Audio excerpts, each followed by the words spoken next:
Oh, Naren went in the desert. Ah, crap. Hang on a second. Oh, but I do want Muriel up there.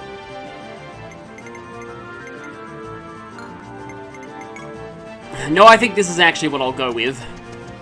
Naren's gonna have to make his way up there himself.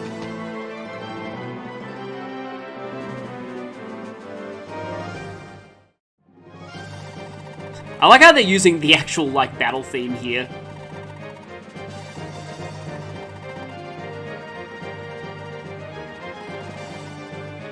In this case, I do kind of feel like the lack of deployment knowledge actually makes sense in story.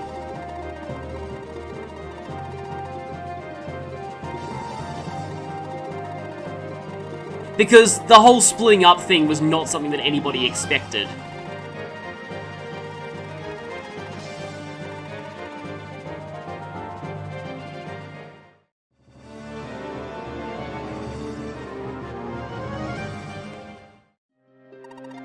Meanwhile, the Scottish Dark Mage is back! I'm kind of glad to see that some people in the comments have agreed with me that they thought this guy looks like he would have a Scottish accent.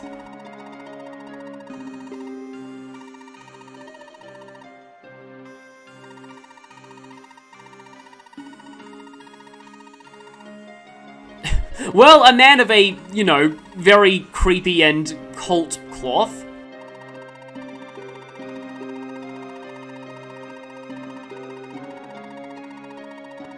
Well, you know, maybe there was a good reason they abandoned it. Because, you know, it was openly worshipping a dark god.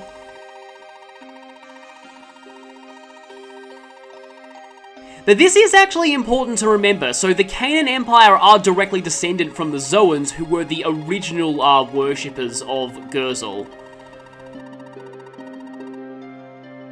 So they're kind of trying to take the Empire back and convert it back to their original Gurzel Empire. Now, this is actually really interesting because, so firstly, the Jagudi are probably, in the original, like, Saga pitch for this game, were probably supposed to be from Yggdrasil, the world of Fire Emblem 4.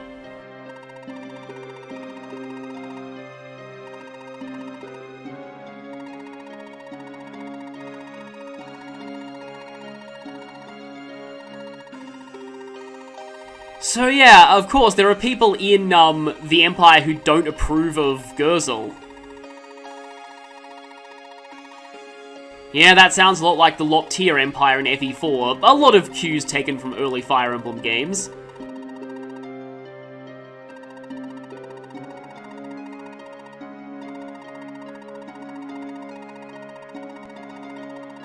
Unfortunately, the Emperor happens to be one of the few people in Canaan who does support the cult of Gurzel, and that's not good for the country or anyone in it.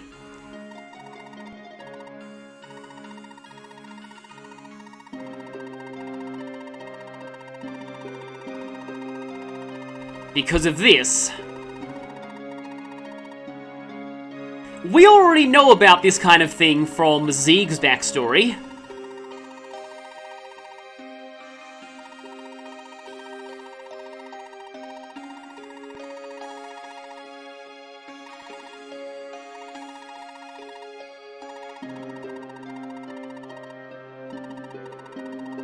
So already the boss we're facing in this chapter is, somebody that I would feel really bad for fighting. The only reason he's fighting is because this insane cultist is threatening to send his family to those work camps. So yes, the Sonnenblume, which is German just for sunflower. For some reason, Kaga really likes just random German names for armies. He used that a lot in Fire Emblem 4. Although I don't think it's just a Kaga thing, because it also shows up in a few other things, like even in Fire Emblem, particularly in Three Houses. In the Japanese version of Three Houses, all of the three house names... yeah, this is another reason why I feel bad for fighting the enemies in this chapter, because all of them are only fighting because their family is going to be sent to the work camps otherwise. But yeah, in the Japanese version of Three Houses, all of the houses have German names, so it's like Löwenklasse, like Alderklasse, I think, for Black Eagles. And then, like, the equivalent name of Black Eagle Strike Force in Japanese is also all in German. And apparently the voice actors had trouble saying it in the Japanese version. And I think the only one who could say a lot of the terms right is the one who actually did either... I think he was either part German or he was fluent in German. But all of them are like, they removed most of that from the English version. I feel like for some reason, a lot of Japanese media likes just using random German words in medieval settings. But that guy is, you know, Narcissus. We've met him before, and he's searching for a key. And here he is, he's a green unit, and he is a suspicious guy. That is literally his title. And he's out there in the middle of the desert. Thankfully, thieves don't get hindered by desert in this game, but he's gonna just stand there, and eventually the enemies might start coming to attack him, so you will need to get Runen to him quickly, because I don't know if it says, yeah, Runen can talk to him, but yeah, Runen needs to, quote-unquote, recruit Narcissus, sort of. We'll get to the sort of part in a moment. Well, not in a moment, probably in quite a while, because that's later into the map. But anyway, Runen's going to go forward. Zieg can pierce through these forests, and I don't know if he should equip the hammer on. I'm going to go ahead and equip the hammer. Armor Knights are actually quite... I describe far too many things as interesting in TearRing Saga. I probably need to stop doing that. But Armor Knights are... nonetheless, I do find them quite interesting because... they're actually deceptively hard to double in this game because they use swords, and swords are the lightest weapon type, and they are completely locked into swords. Oh, Armor Slayer's not going to help me against, soldiers. Definitely got to be careful of, morale. If we enter this house...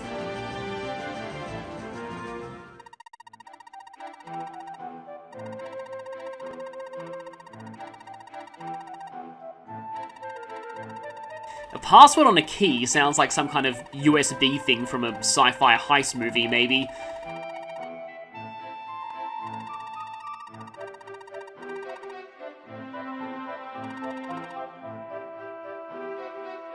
Someone with better eyes. Yeah, as he's hinting here, thieves will be able to find that key easily. We'll get to that later, but that house, you might want to remember that house. I'll just say now, like, there actually is a secret shop in there. And now, the lower army needs to march through the desert, and which can also be a bit of a problem because there are, if we do this though, we can actually see which tiles are road and which are desert, and that's important because there are going to be reinforcements coming down the desert eventually.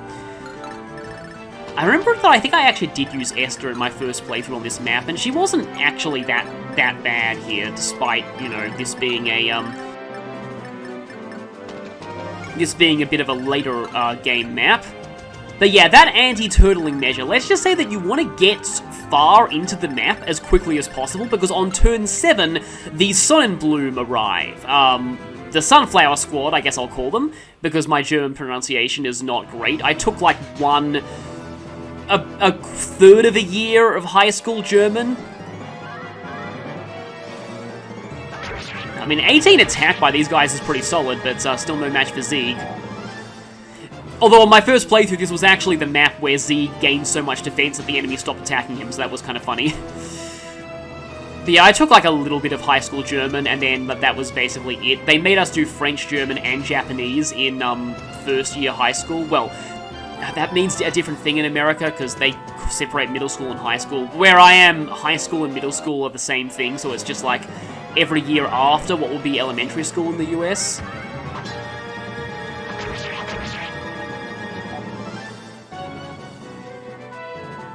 But anyway, like it's like when I was like 13, essentially the first year of what Americans would call junior high. And 3 guesses as to which language I continued with. I did really like German though. And apparently I actually got good marks in French, but I didn't enjoy French at all. Well, if he turned into a mummy, then he would at least be worth a lot of experience, I guess. So the Brave Crossbow is there, you'll need to just be a bit careful of that. However, okay, before I do anything here, I need to watch out for Mariel, because otherwise she could just explode, and that wouldn't be good for anybody. Although she does have oh, I didn't give her a shield. I thought I had an extra shield.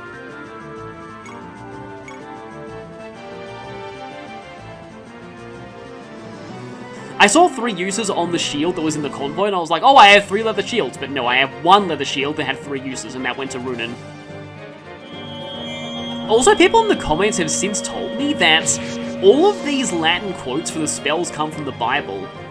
And I'm not entirely sure what how I feel about that, because I kind of feel like they should have just been generic Latin. I think, like, having them all from the Bible adds a bit of mythological baggage to this game that maybe, I don't know, it didn't necessarily need, especially since it's like a real-world reference that isn't really, like, I can see that kind of thing being in Shin Megami Tensei, but not in a game like this, that tries to distance itself really from much real-world stuff. But anyway, that's all I'll say there.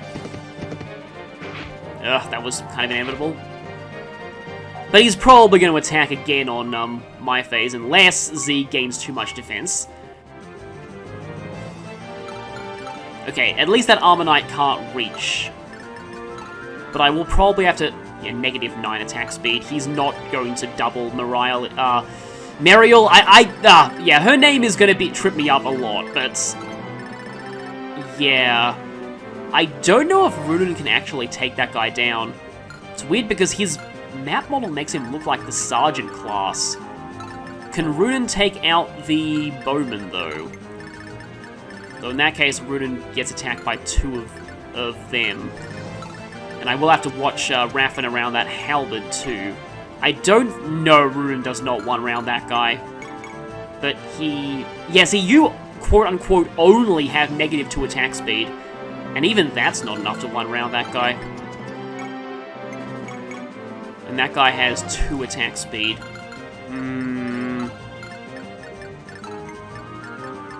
18 on 2. Yeah, this could actually... I might have actually been dumb with Mariel there. Unless... I think I said her name wrong again. Unless I block that guy off with Raffen. Can I do that with Kanto? Guess I'll have to find out. So I have 20 on 9. That does exactly enough to finish you. And how much does the Pylum do? Pylum is the same. Okay. So if I go there, and then Pylum you... I'd have to hit that, but that should probably let me Kanto in front of Mariel, because I won't be able to go through the forest. I won't need to go through the forest with my Kanto movement. This map is your first taste of Runen's chapters being a little bit harder than Home's. The difficulty still isn't anything too crazy. Oh right, that's the Halberd guy, but I don't think he's going to, especially with the Iron Shield, I don't think Raffen's going to be at risk of getting one-shotted or anything. I mean, or I could just try and bait him into attacking Runen instead. Which might still work. I'd like Runen to be heading forward as quickly as he can. But not so quickly that he gets attacked by everything.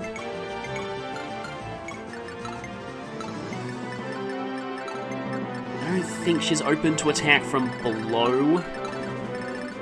This is one of those chapters where you've got a lot of enemies rushing you from the start, but once the initial rush is dealt with, things get a lot more manageable. And yeah, so this area in the desert here, so non-promoted mounted units can't go in desert, but promoted ones can. So this road here, this like single tile wide road, is just... like, again, a single tile-wide avenue, and that means that if you stick Tom there or there, then no cavalry can get through that road. And that's actually an interesting niche that Tom has on this map. He's often used that way by even some actual, like, efficiency players just to wall that area off. Oh, and magic users are not impeded by desert in this game. It's like in a lot of Fire Emblems. Did any of the actual... okay, I'm pretty sure Fire Emblem 4 worked that way. I think Zeke is fine. He should be fine. But yeah, I think the Fire Emblem 4 deserts work that way.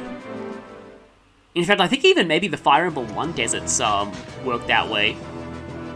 It might have just been Gaiden, because I know that there was at least one of the original card games where mages could move unimpeded. Oh, of course they did, because you've got the Cardane map. You know, that map where it's basically all mages in a desert, and that map's considered really annoying, specifically for that reason. Oops, all mages plus desert. Yeah, 38 attack, ow. Good thing I have that iron shield.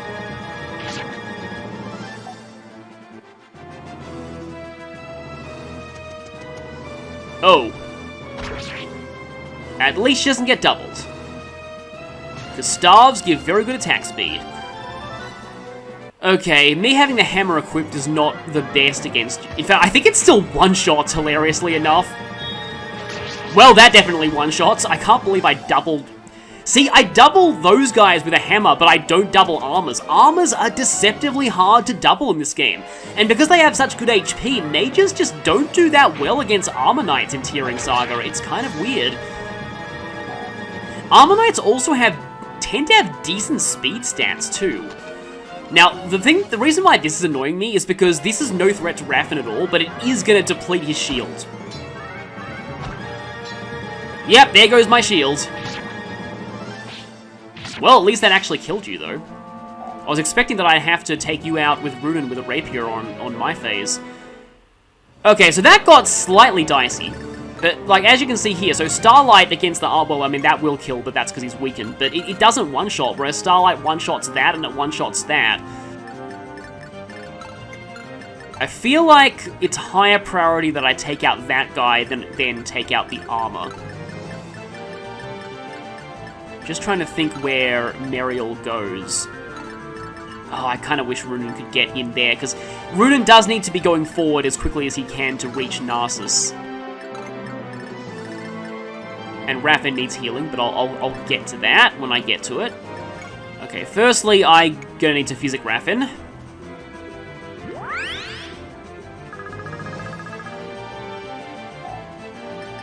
Now, it isn't too necessary that,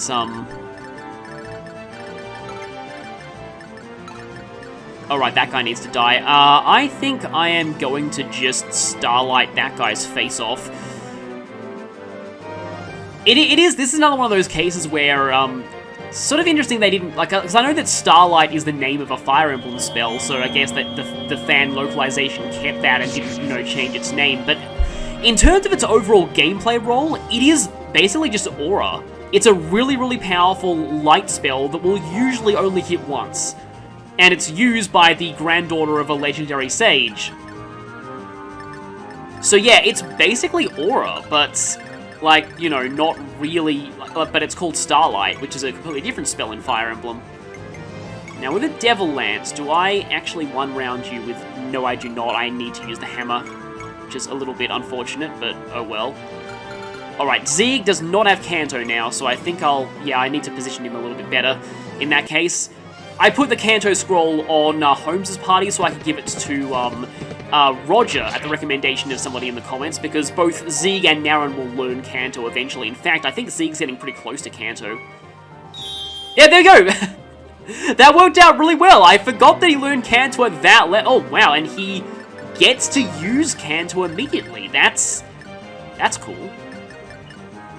That bishop doesn't have any elemental, spells, so yeah, I'm fine with putting you there. Okay, I'm getting far enough into the map that I think I'm not too worried about the thing that ends up happening on turn 7. I think it's turn 7 when the Son and Bloom arrive. And once we find out who the Son and Bloom are, you'll realize why I'm scared of them. But if you can get people to the far right-hand side of the map before then, they're usually not too bad, due to this game not using ambush spawns. If this game did use ambush spawns, they would be horrifying, but, it does not. 1, 2, you should, Meanwhile, on the lower down front, I can probably send Naren up here, so that he can finally regroup with people, and then, And then the real fun begins. But I need to get rid of that guy right there.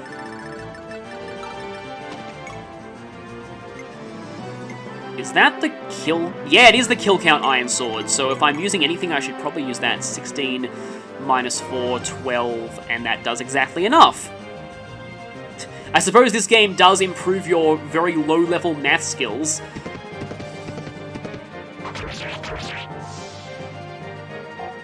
Oh, really? Oh well, something else can just attack him and then push him over the edge.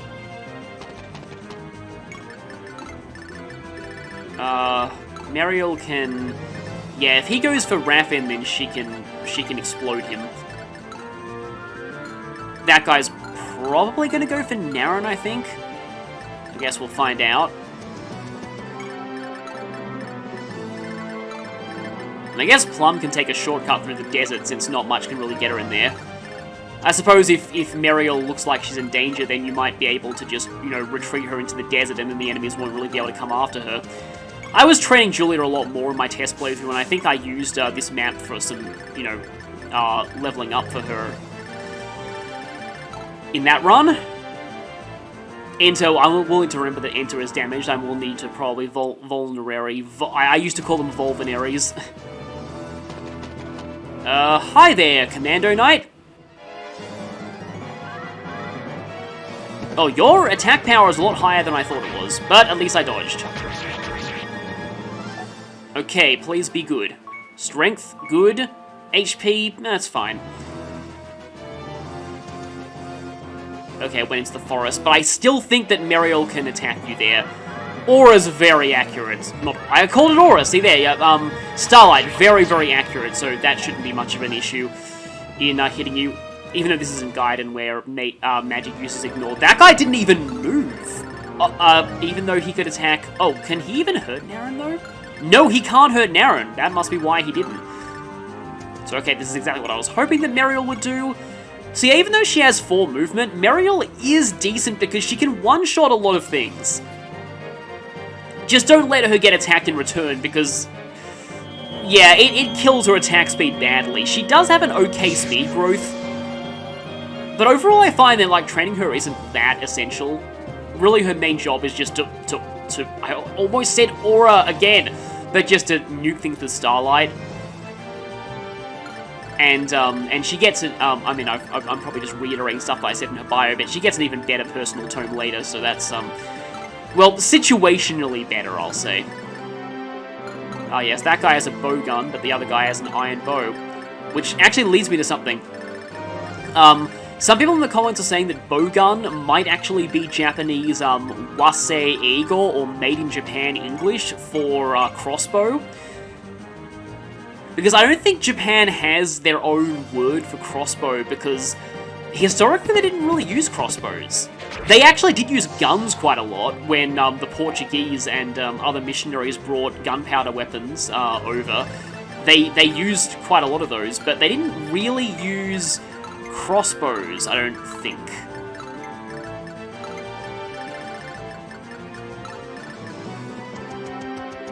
Like, I feel like later on, despite all of the romanticization of katanas and things like that, I think samurai actually end up using guns more than anything else. Although Nobunaga was a big proponent of using Western weapons in his armies, which, yeah, got him viewed as a bit crazy by other people of the time.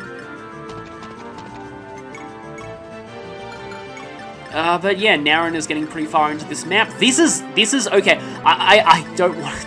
I was about to say this is going way better than I did in my practice run, even though I nearly had somebody die at the start of the map. But and Enter got attacked without me realizing that this is actually going better than it did in my practice run. And honestly, I just realized I probably should have left Naren down here, because I think we're going to be seeing reinforcements soon, and we're going to start with Operation Tank. Oh, right. Almost forgot about that guy, which would have been disastrous, because he would have attacked Enter, but okay, I don't want to speak too soon, but I feel pretty confident that Raffin should be able to finish you. I'm just going to do this, just to make absolutely sure that you'd stay dead.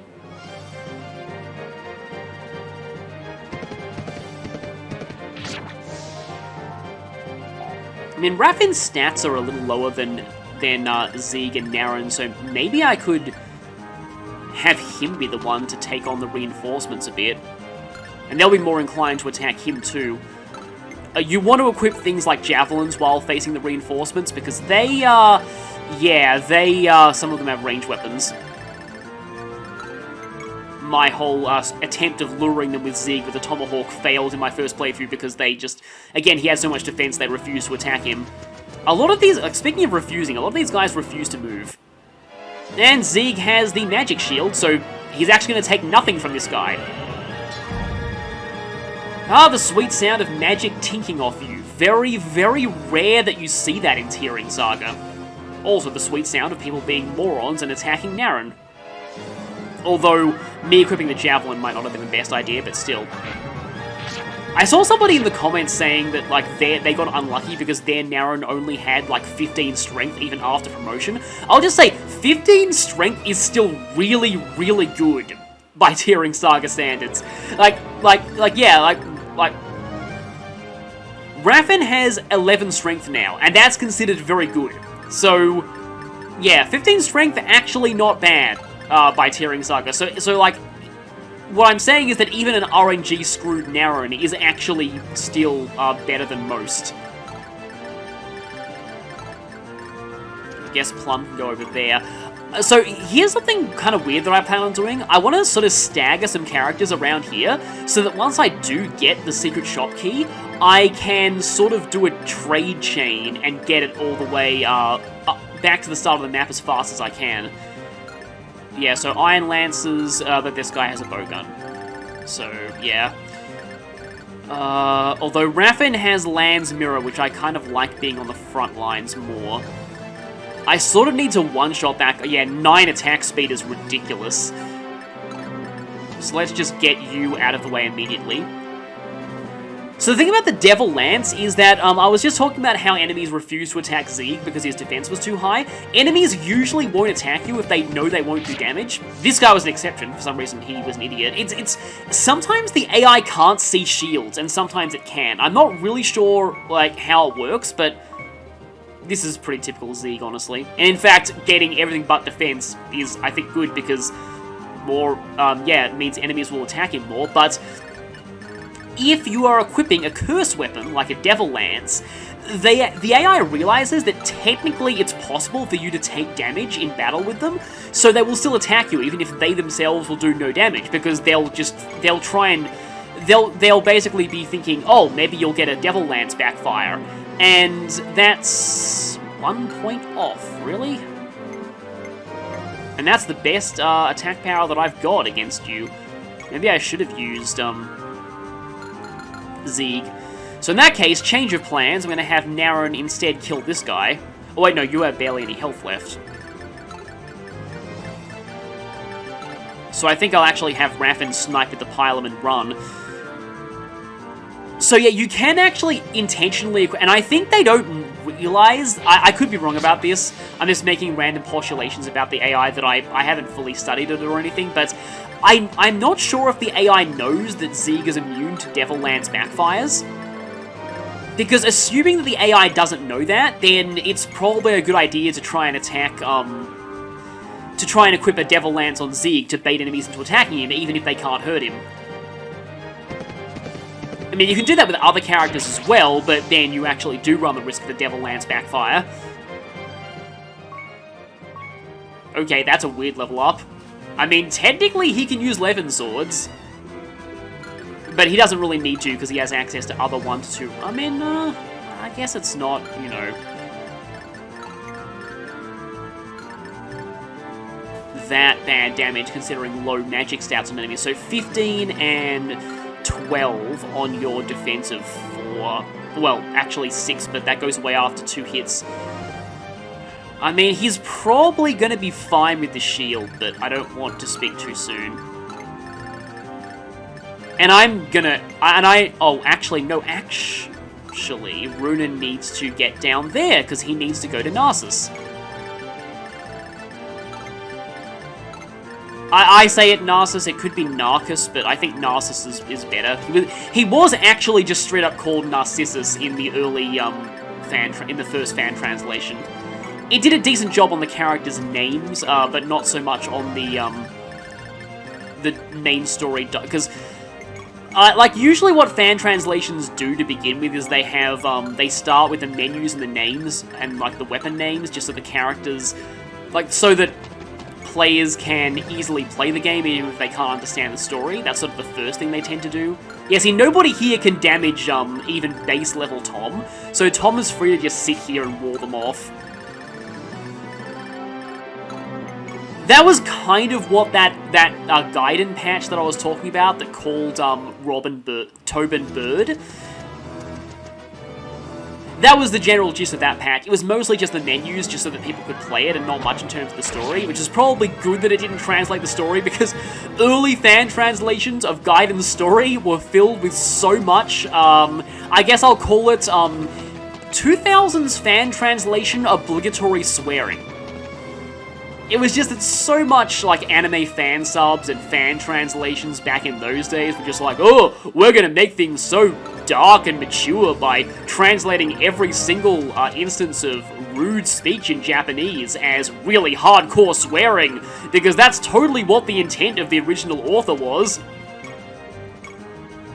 Like, you know, there's Desai's death, like, if you want some kind of, I mean, it's mostly not that terrible, but if you want some hilarity with that, look at, Serene's Forest still has an early translation from, of Gaiden, in their section on Gaiden. Compare that to the scripts for, the official script for Echoes, and you'll see some interesting stuff. My personal favorite is, "You effing bastard to ogres," from a, from a villager in, Rigel if you kill Zeke. Yeah, I don't know what they were thinking, but it's very silly. It's not quite that one translation of Tales of Fantasia that inserted so much swearing and adult humor into the game. Yeah. Though that one was sad though, because the official translation wasn't much better, because the official translation called Ragnarok Kangaroo, which Legends of Localization did did an analysis of that and chalked it up to that was probably Microsoft, like early Microsoft Word, because there actually were some versions of Microsoft Spellcheck that changes Ragnarok to Kangaroo. So that was probably, although yeah, the whole having some kind of ancient catastrophe called Kangaroo is kind of funny to me as an Australian, but hey, see, even Esther is helping out at her, I think, oh, she's not quite at base level, I think, but she's basically at her base stats, because if I remember correctly, her first level up wasn't good for me. Okay, I'll send you down, and everything else is just gonna harmlessly tink off the tank. Which is, like, kind of alliteration, I guess. I guess I can send one healer to heal another. It's funny how that physic priest up there is harmless unless any enemy takes damage and doesn't die, because then he'll start wasting time by using physic. Yeah, Plum is... her growths are not good, and while she doesn't really need them to be useful, her mastery being off using physic is kind of annoying. So we could fight this guy now, but cutscenes happen if you either fight him or if most of the enemies are dead, and in fact, I think the cutscene should be starting very soon, because I think we've reached that criteria. Or, you know, I could just no, we just established that Naren cannot, in fact, preemptively destroy you. I mean, I could hope for an Iron Lance crit, but I have 12 critical, it's possible.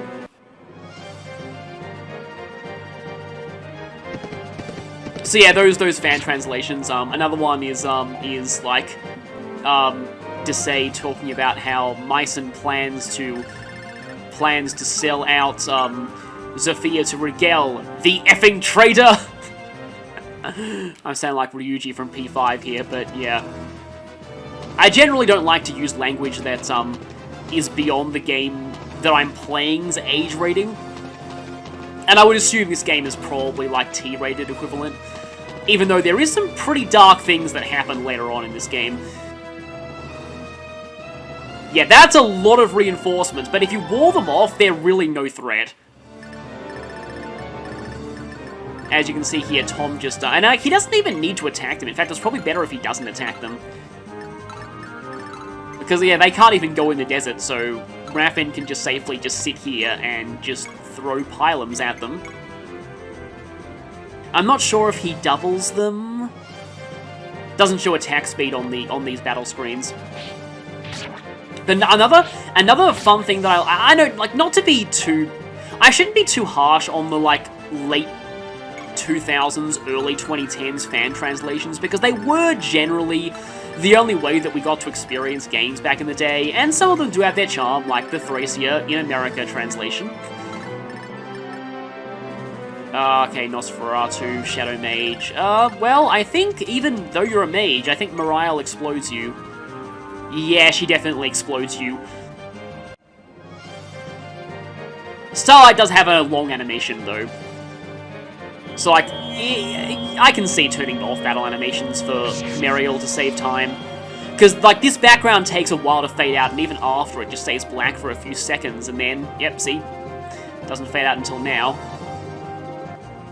Almost went through a full loop with the battle theme as well. That's how long of an animation that is. Yeah, I am actually really shocked at how smoothly this map is going. This map usually doesn't go this smoothly for me, and Naren wasn't even involved in the majority of it. I guess Julia can just kind of try and scratch you a bit. Oh, she can finish you. That's alright. I'm not really training Julia this playthrough, but at least this means you're not going to physic somebody and be annoying. That was actually worth a decent amount of experience too, but that's only because Julia's kind of weak. I am surprised that thing with the boss hasn't happened yet. Unless the reinforcements were enough to not trigger that. Because according to many guides, it's either when you attack the boss or when most of the enemies are dead.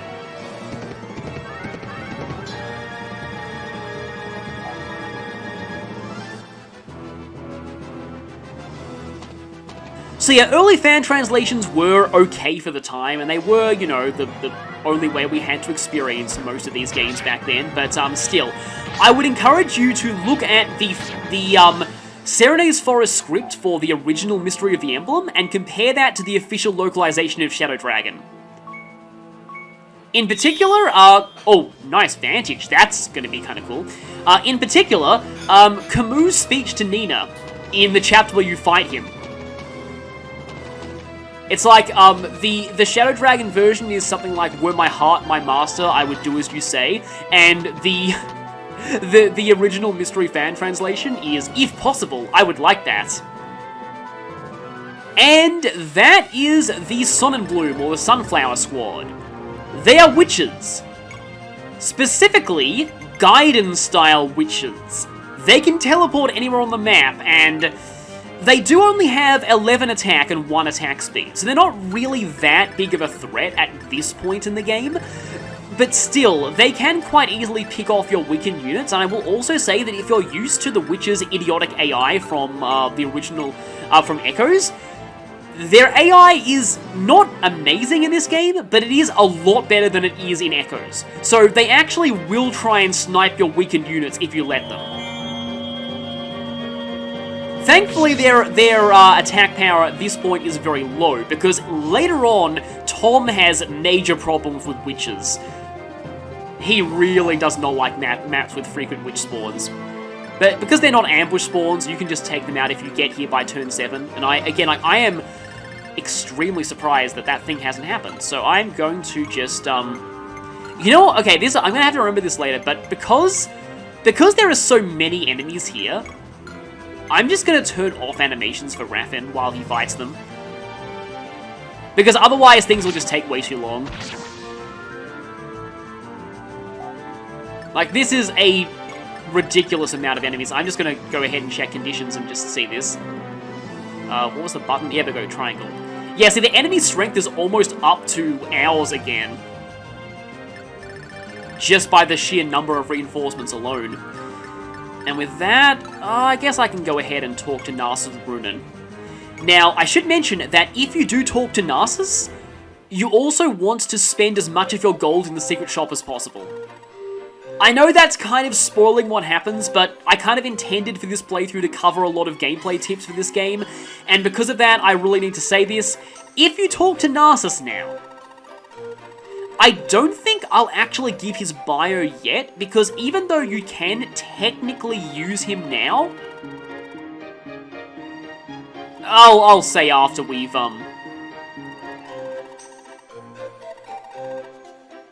wow. Wagon the slave driver.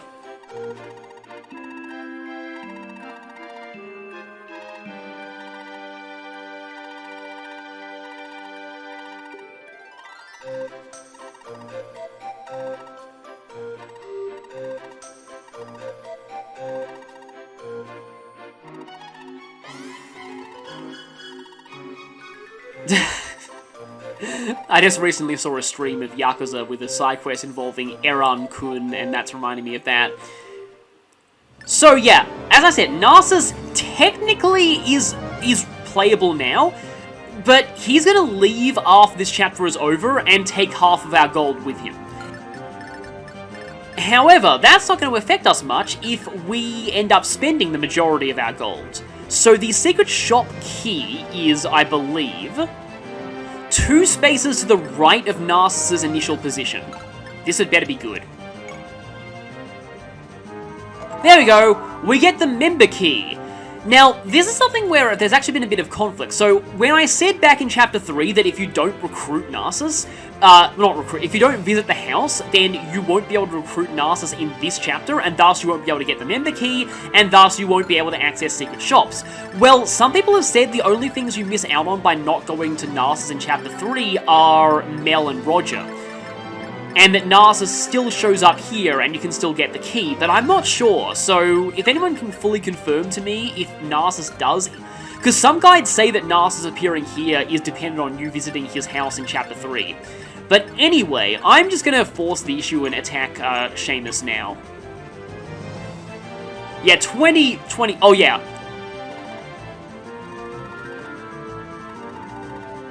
Oh yeah, you can't even fight him at all.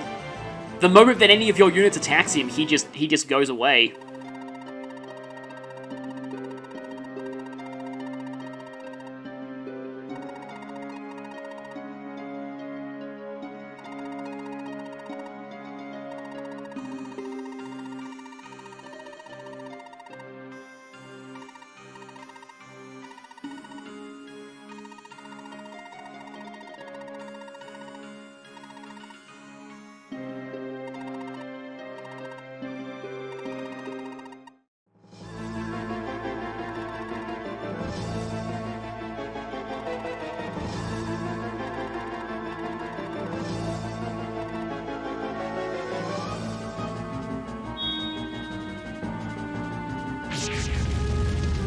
So, the good news is we don't actually have to kill that guy ourselves. But the bad news is the enemy does the job for us. It is a really good way of establishing that, you know, not everyone in the Empire is antagonistic to us. There are still some sympathetic people in the Empire. And with that, the Scottish Bishop has now come out of the castle, and he's going to be attacking us, and 24 attack against Raquel. Raquel's fine, he's probably not going to double her or anything. And he also has Black Hole, but he also has this. So this is actually something that I disagree with the fan translation on. In Japanese, this spell is actually called Hellfire. And I always liked that personally, because I felt that it came full circle from, a personal story that I have from playing Fire Emblem 7 when I was younger. So when I first played Epi 7 and I saw the Hellfire tome for the first time, I thought, oh, that's obviously clumsy censorship of Hellfire. Like, clearly that was Hellfire in the Japanese version.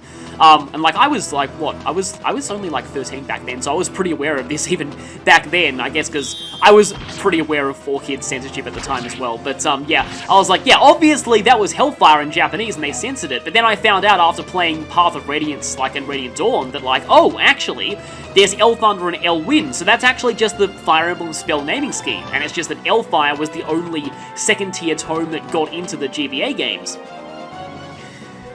And then it came full circle, because in TearRing Saga, there's a spell that actually is called Hellfire. Yeah, I think that the name tags just get cut off, because I can see this in my emulator as well. The name tags get cut off in any fight that has dialogue. Because they start at the top of the screen and they head down there.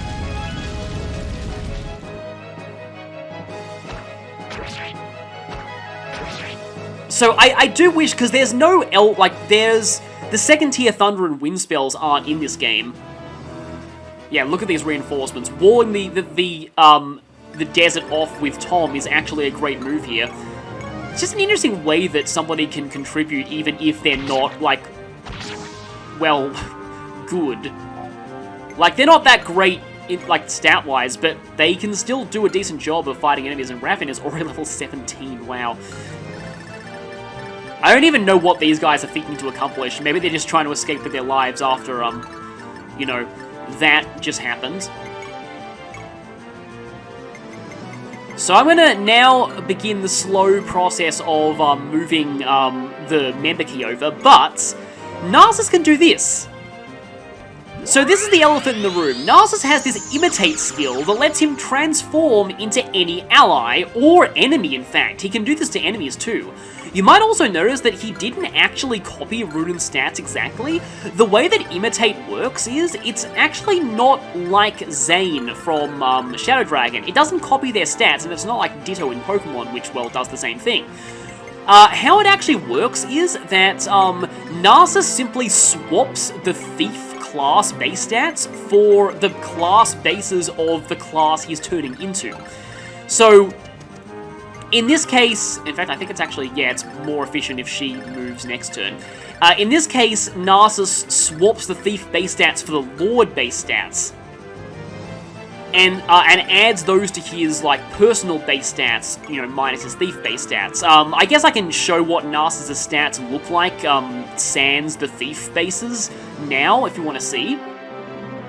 Personally, I think it's actually an interesting way to do it. I think it's better handled than, say, Ditto in Pokemon, or... I mean, they're both great in their own ways and useful, but I like how it means that level ups on Narcissus actually matter. Because that's one thing that was always a bit weird about Ditto, is that none of its stats matter apart from HP. And consequently, effort points and those stats don't really matter apart from HP. That is, if you're using Imposter, which you should be. I'm not even going to attempt a Scottish accent for that guy, but that's at least how I picture it in my head.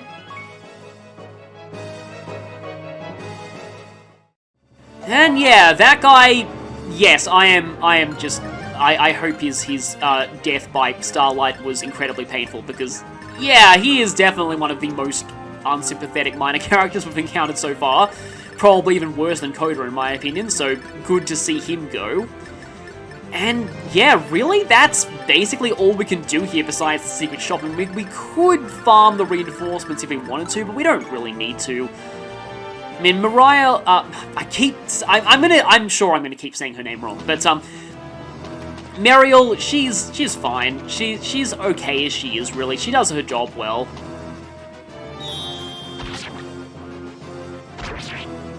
I'll probably need to heal Raffen eventually, but I have plenty of extra pylons too. I don't like that these guys are blocking the way from the crossbowmen to actually attack Raffen, though.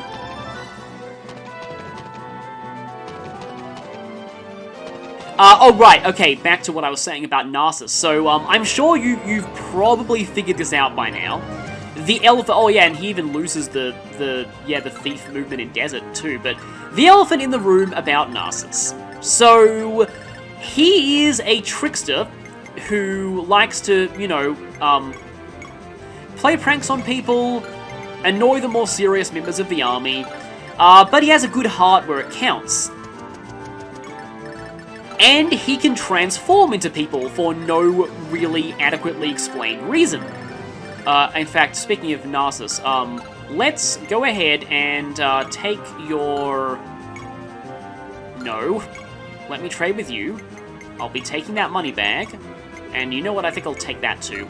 I don't think, like, I think in this game, he will probably leave his items when he leaves the party, but just to be sure.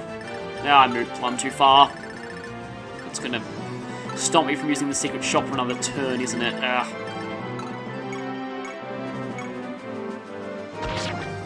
Basically, it is extremely likely that Narcissus was planned to be Zane, since Kaga outright confirmed that Zane was supposed to be in this game back when it still had connections to Fire Emblem. And it is... Zane is a character that I do wish was explored in later games, because he was a very unique character overall, and I'm kind of surprised that he only got into Heroes as a Halloween ult.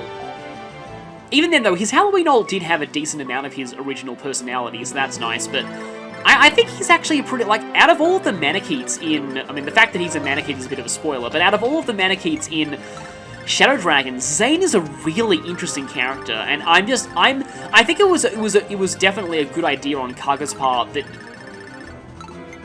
he chose Zane of all people to potentially get an appearance in another game, but of course it was not to be, because, yeah, Nintendo really wouldn't let him continue one of their franchises outside of, on PlayStation, you know, so he had to change it. And as a result, we have Narcissus who can transform into people for no explained reason at all. Like, if you're hoping to find out why Narcissus can turn into people, like with Coda it was implied to be a disguise, but maybe he's just... And I would just, like, chalk up the stat changes to him just being a good mimic, and then I realized, but the whole Coda incident established that he's a really bad actor anyway, so I don't even know if he's a good mimic or not. But yeah, that is the whole situation with Narcissus. He was probably meant to be Zane, and he would have made a lot more sense if he was Zane. Kind of reminds me of Legion in FE12, where the fact that he has an army of clones of himself is never explained. Although, judging by Legion's appearances in Heroes and Awakening DLC, it feels like Legion was always meant to be comic relief anyway. Okay, the reinforcements have stopped at least. I still think it's actually kind of cool how the fan translation predicted Legion's verbal tick getting localized as wee-hee-hee. Although maybe it was just that, because like in Japanese he said yokiki, and maybe that was supposed to be a crazy laugh. And I just didn't know, because back in the day, I just did some very, very early, just random translations of, my first playthrough of Mystery of the Emblem. And, yeah, I was just translating most of Legion's verbal tics, literally. So, whoever enters the secret shop should have an empty inventory. So I'll temporarily take Plum's staff. And also, every time you visit a secret shop and buy something, it consumes a use of the key. So this one actually does, like, have limitations. You don't have unlimited access to secret shops. However, if you're going to be using the secret key's uses on anything, use them on this one. Also, speaking of definitely not Fire Emblem, and things that Kaga actually didn't change due to the lawsuit, yeah, this is very clearly supposed to be Anna, and they only get away with it because she's not named. So, this is, I believe, what, like, TV Tropes calls lawyer-friendly cameo. Yeah, I'm gonna buy a whole bunch of those.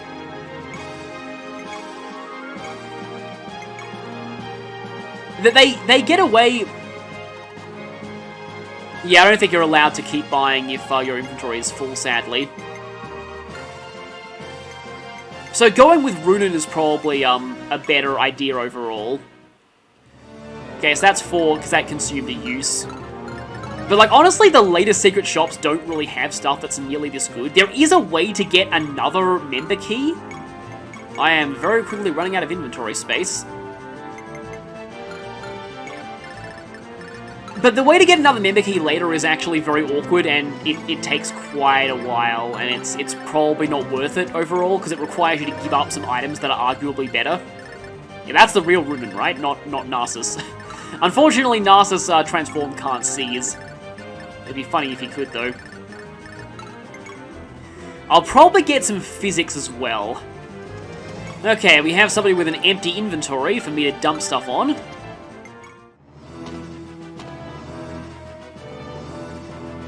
Wait, what? Why did they suddenly decide to attack Tom? Oh no. Oh, okay, good. I was worried for a second that the AI knew they would get a critical, and that was the only reason they attacked. I don't know why they suddenly just... That is really weird. Just realized this guy has had Totally Not Anna just in his basement. Okay, yeah, that should be everything.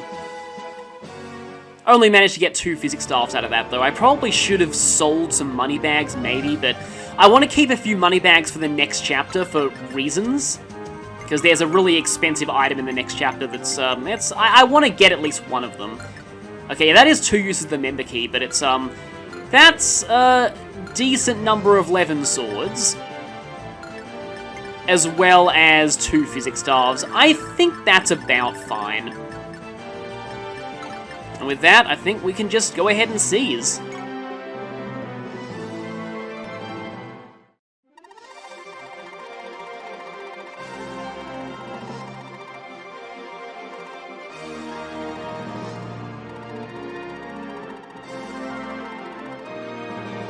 Yeah, that justification. Sometimes if the healers don't get to people in time, the wounds are already too far gone.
So yes, Arles was one of the leaders who died in when that peace treaty was attacked.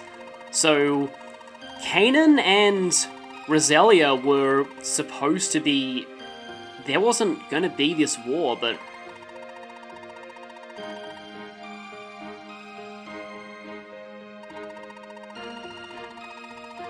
There's definitely a lot more going on behind the scenes than we first thought.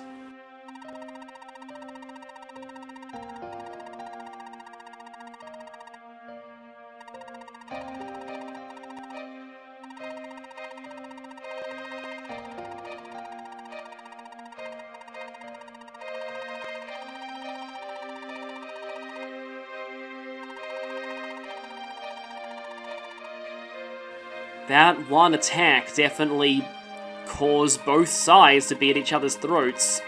Somebody trying to start a war would definitely have a lot to gain from attacking that conference.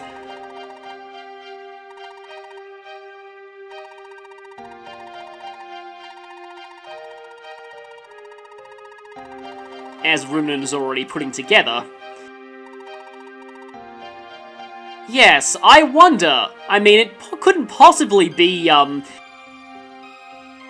you know, someone we may have met before who wants to resurrect a dark god or something. But we do get the steel shield from that Honorable General of Canaan.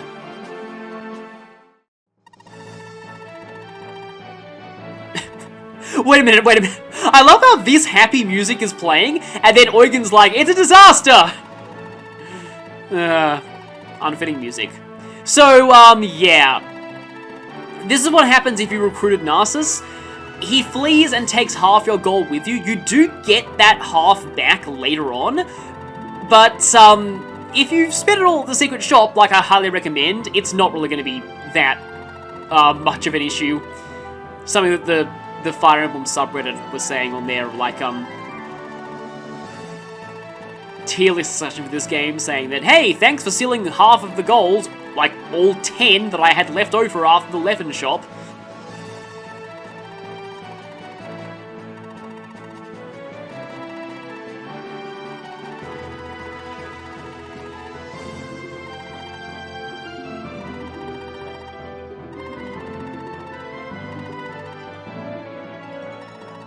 Yes, I will reclaim what's ours, all like 300-ish gold.